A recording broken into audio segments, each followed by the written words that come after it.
Israel to scale back operations in the Palestinian territory. All right, viewers, those are the headlines and our top focus, what's happening in Europe. The governor of Lviv region of Ukraine, Maxim Kozitsky, has now stated that a Russian drone and missile strike on Ukraine's western Lviv region overnight killed 2 people. He's also added that 2 other people had been wounded. Meanwhile, at a late-night attack on Ukraine's southeastern city of Zaporizhzhia, 1 person has unfortunately lost their lives and 9 others are reported to be injured. Meanwhile, Poland, a NATO member, has stated that it scrambled aircrafts to ensure its air safety after Russia launched airstrikes on Ukraine. Ukraine, meanwhile, has reported that missiles and drones are raining down on the Lviv region near the Polish border. With us on the broadcast is Gilbert Dr. Rao, International Relations and Russian Affairs expert, joining us from Brussels. Thank you so much for taking our time and speaking to us on NewsX. Civilians are now losing their lives. We'd seen yesterday as well, there was an attack on a train station that claimed the lives of 30 people. Apart from this, energy infrastructure is being targeted within Ukraine as well. And what do you think will be the consequences of this? Particularly with regards to energy security in the global market? The Russian attacks on Lviv may not be understood properly by much of the audience who aren't necessarily experienced in the geography of Ukraine. So let me just say the obvious.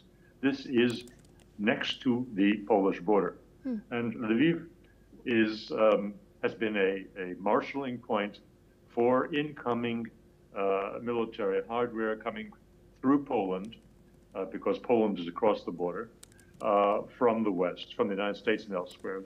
They fly in or bring in by ship the armaments into Poland, which are then transported by rail down to the border and crossing over into the Lviv region.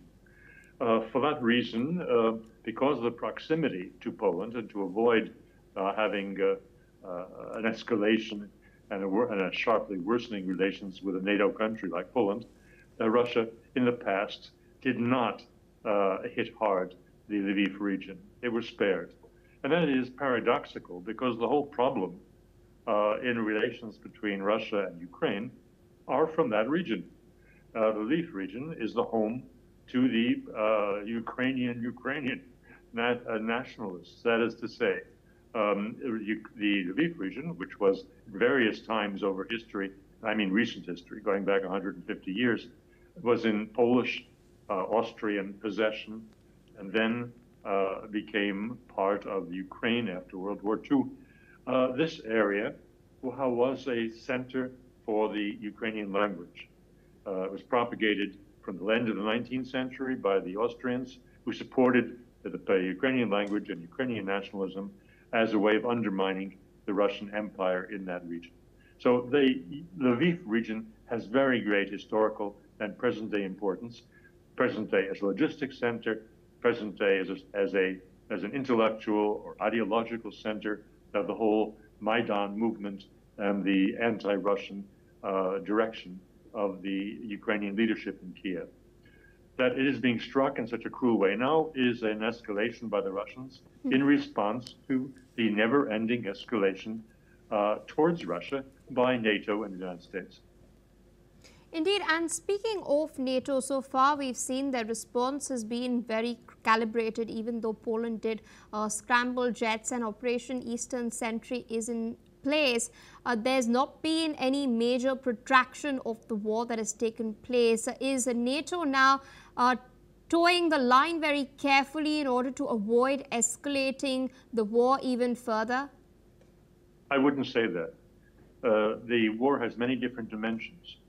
And NATO right now is escalating in a different area, but even more dangerously than what we see in the daily news coming from Lviv, for example. And what I have in mind is the Baltic.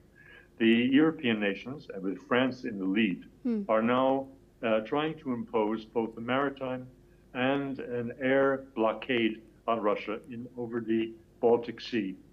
And that the arrest of what was assumed to be by France a Russian gray fleet oil carrier that Europe sanctions.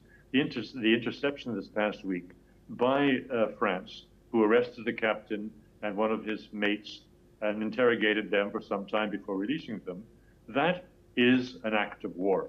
It was done in neutral waters, and if Russia wanted to present Europe, but France in particular, with a declaration of war, it would be, under the UN Charter, entitled to do that. So escalation is underway, but it's not where you're looking. Escalation is now in the Baltic. All right, I request you to stay on with us. We're tracking some further updates. Lithuania's Vilnius airport was forced to